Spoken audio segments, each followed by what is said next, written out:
which is a desirable one. Then it is having low gauge factor 2. See here, this is gauge factor. So this ratio is 2. More is the gauge factor, more is the sensitivity of strain gauge. Here in this case, the gauge factor is 2.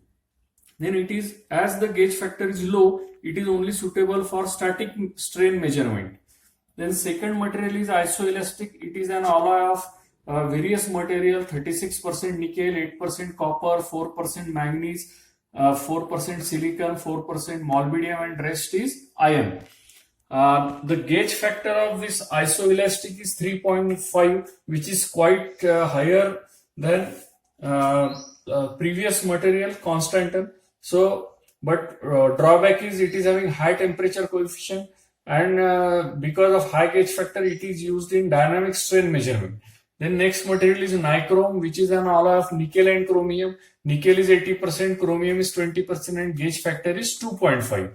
Next material is manganese, which is an alloy of three main elements, 84% copper, 12% manganese, 4% nickel. Gauge factor is 0.47, which is quite low, and it is having low temperature coefficient. Monnet, 67% nickel, 33% copper.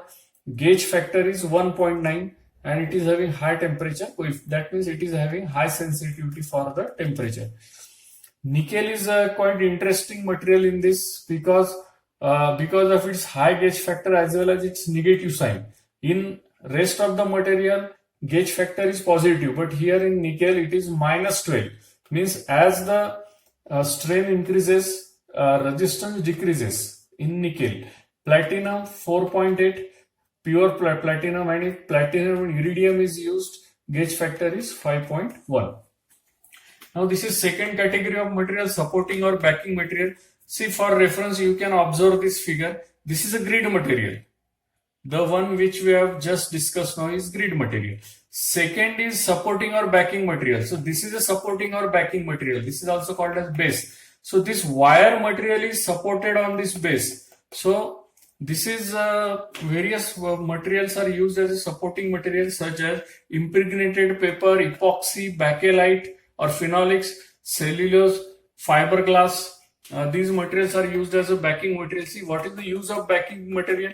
To provide the mechanical protection to the wire grid material, strain gauge material, as well as to provide the insulation between the specimen which is understudy and the this wire, and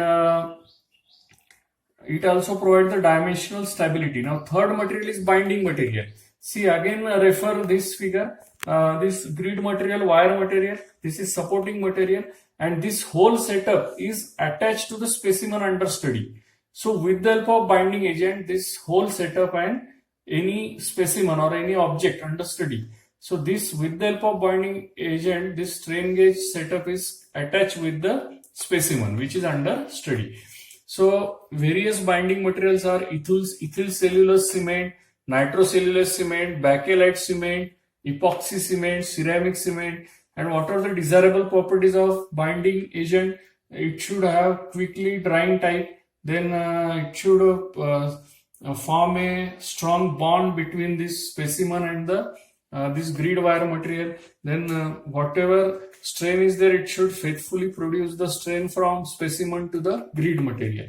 Now see the classification of strain gauges. It is broadly classified as metallic strain gauge, means the wire is made up of metal, and other category semiconductor, means this wire material is not made up of metal, it is made up of semiconductors such as silicon and germanium.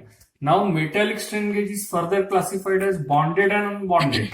See, bonded means whenever strain gauge is attached to the specimen under study, that strain gauge is called as bonded strain gauge. And if that strain gauge is not directly attached to the specimen under study, that strain gauge is called as unbonded strain gauge.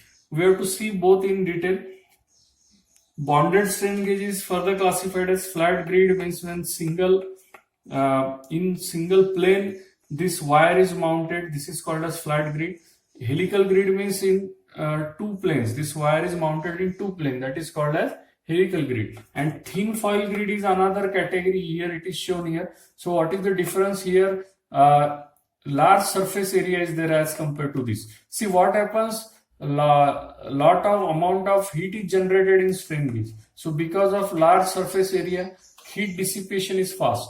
So this can be used for higher applications, and also fatigue hysteresis problems are less. Then failure due to fatigue is not there. So this area also not uniform. It can be designed as per our requirement. So these are some of the advantages of thin foil strain gauge. Now let us see these bonded and unbonded strain gauges. So let us focus on this bonded strain gauge. This is load cell. See, load cell is nothing but application of bonded strain gauge. Load cell is a device to determine the unknown force. That means we have to determine this force. And for this measurement of unknown force, we have to take the help of bonded strain gauge. Now I have already clear that bonded strain gauge means the strain gauge which is directly attached to the specimen. See, this is a column, and this column is elastic column, or this is also called as primary transducer. And to this column, 4 strain gauges are attached. One from this side, one other from opposite side. Then here is one and opposite to this. So total strain gauges are 4 strain gauges which are attached to this column. We are interested to determine this unknown force. So these called as bonded strain gauges. So we are here, strain gauges act as secondary transducer, and this column act as a primary transducer. See now how the operation takes place when the force is acting on this column. As this column is elastic column, there is deformation of this column, and as the strain gauges are attached to this column, there is change in the length, or the 2 strain gauges are stretched and 2 strain gauges are compressed. That means 2 strain gauges are in tension and 2 strain gauges are in wires are in compression. So the strain gauge wires which are stretched, that means for 2 strain gauges there is increase in resistance. As we know this formula, R is equal to rho L upon A. So for 2 strain gauges there is increase in length, and for 2 strain gauges there is decrease in length. So for 2 strain gauges resistance increases, and for 2 strain gauges resistance decreases. So, and these 4 strain gauges are connected in Wheatstone's bridge arrangement. These 4 strain gauges are connected in Wheatstone's bridge arrangement, and output of that bridge is directly calibrated in terms of this force. So this is about load cell. Now similar kind of application is shown here. It is again bonded strain gauge. See, you can see here, this is a cantilever beam. We know that cantilever beam is fixed from one side and it is free from other. Suppose we have to determine this unknown force. So what happens when the force act on this cantilever beam? There is a deflection of this cantilever beam like this. Suppose this is the final position of the cantilever beam.